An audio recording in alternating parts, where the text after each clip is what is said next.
நீங்கள் எந்த அம்பாலை வழிபடணும் அப்படின்னு கேட்டிங்கன்னா திருவக்கரை வக்ரகாளி அம்மன். இந்த அம்பாலை சொல்லும் போதே என்னுடைய மெய் சிலிர்த்து போகிறது அப்படின்னு வந்து சொல்லலாம்.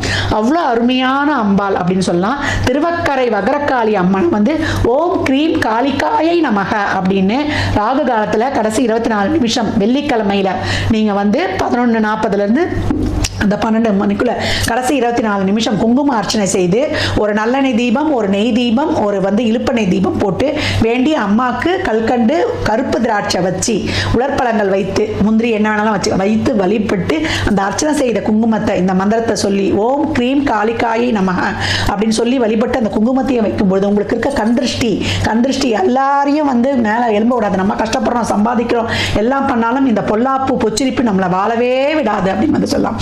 அப்பேற்பட்ட கண்திருஷ்டியை நீக்கி உங்கள் வாழ்வில் மிக சிறப்பாக பயணிக்க வைக்கும். அப்போ அந்த கணபதி மந்திரத்தை சொல்லும்பொழுது நல்ல புத்தியையும் வெற்றியையும் சித்தியும் புத்தியும் தரும். காளியை வழிபடும் பொழுது உங்களுக்கு வந்து அவ அரணாகவே இருந்துடுவாள்.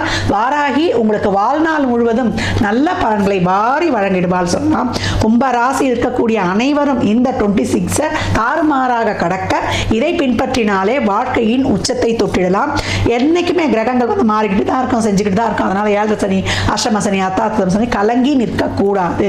கும்பம் நல்லது செஞ்சு இரையாற்றலாக உங்களை சுற்றி வந்து ஒரு கேடயத்தை போட்டுக்கொள்ள வேண்டும். கும்ப ராசி லக்னத்திற்கு நல்வாழ்த்துக்களை தெரிவித்துக் கொள்கிறேன்.